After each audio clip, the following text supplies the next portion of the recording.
day it really has turned out to be. It's November 3rd, which basically means it's D-Day, election day for the United States of America. And it's turning out to be a close call, a tight race going down to the wire. We've seen both the candidates, Donald Trump as well as Joe Biden, exude confidence that they are going to be the next president of the United States. Like I said, it's still too close to call, and we will only have that information come tomorrow.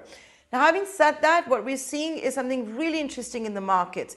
We'd all heard about the blue sweep and how the run-up in the markets is because the experts, investors, Wall Street were factoring in a sweep by the Democrats and for Joe Biden to be POTUS. But when the numbers actually started coming out, and at one point it did look that Donald Trump was going to get a second term, the markets continued to rally. We did see, however, the Dow futures fall by 300 points shortly after President Trump claimed victory. But even as we speak right now, the futures are up, the S&P 500 futures are up, the NASDAQ futures are up, and guess what's fueling the futures? It's the tech stocks. Now, we have been talking since yesterday about what big tech wants from this election. If you go at least by the employee donations and the contributions that they have made, it certainly seems to suggest they want Joe Biden to be the next US president.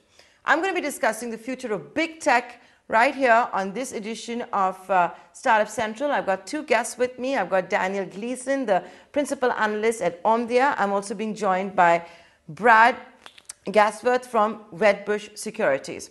Brad, let me come to you first. What's going on in the markets, and what you see in the futures is being fueled by the big techs, the big tech stocks. And it seemed as if everybody was factoring in a blue sweep, which is certainly not the case. What's going on?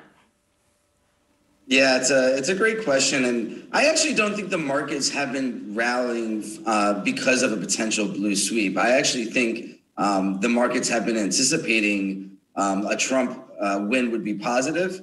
I think there's also a lot of underlying benefits that have propelled this market.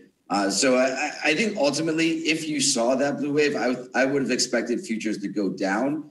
And, unfortunately, the results or the voting is too close to call. So we won't really know. And I don't think we'll know tomorrow. I think it might even take longer than that. So it'll be interesting to see how long this will actually take. In terms of the early predictions, it does look like Trump will have a second term.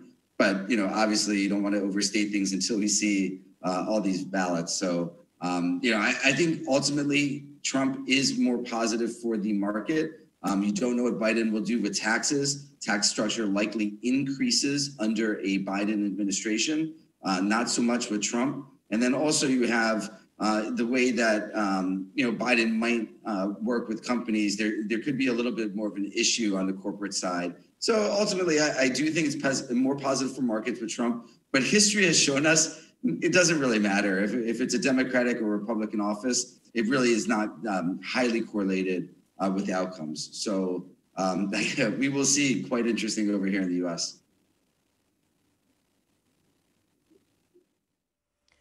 Daniel Gleeson, let me come to you now. It did seem as if, the big tech was favoring Joe Biden. And the big tech, of course, is so important. You've got a handful of companies that make up literally 50% of the value of the NASDAQ. But having said that, it's still close to call. You just had Brad talking about it's looking like Donald Trump is going to retain presidency. And if that is going to be the situation, what happens to big tech and, of course, Section 230? He's already given the executive order that it must be revoked. Yeah, well, there's a huge number of issues that fly around for the big tech companies that are important in this election. As you said, you have the Section 230, but to be perfectly honest, the big tech companies are probably much more concerned with the potential of antitrust lawsuits or antitrust movements that could come out of a Democrat-controlled White House against the likes of Google in particular and Facebook, because we've seen a lot of the Democrats in Congress have been very aggressive towards the big tech companies in that regard.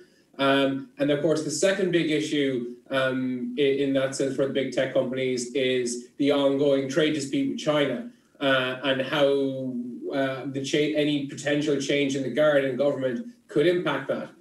Because that has also been probably one of the bigger success stories of the previous 4 years for President Trump. And that was something where, particularly over the last year, with the COVID crisis, that relationship with China has become much more fractured and much more contentious. So it was a big kind of wait and see moment where it's like, will that relationship with China improve, or is there any prospect for that trade war to abate, or if there had been a change in presidency? Obviously, we still don't know if that will happen, but those two will be the big issues. Like if you're an executive at Google or Facebook or Apple this morning, or over the past few months that have really been on your mind. And in those ones, those are issues that where you would say the executives would probably be favoring Trump, even if the majority of the workforce in California for those companies would be Biden voters.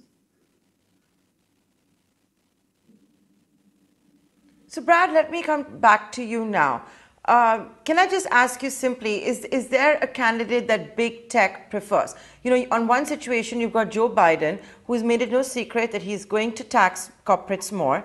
It's no secret that the Democrats have taken a harder line on big tech and are more in favor than the Republicans of actually perhaps breaking them up. But on the other side, you've got Donald Trump, who has made it very clear that Section 230 will have to be revoked. And that's the basic business model that big tech functions on. That's what shields them for putting out all that content.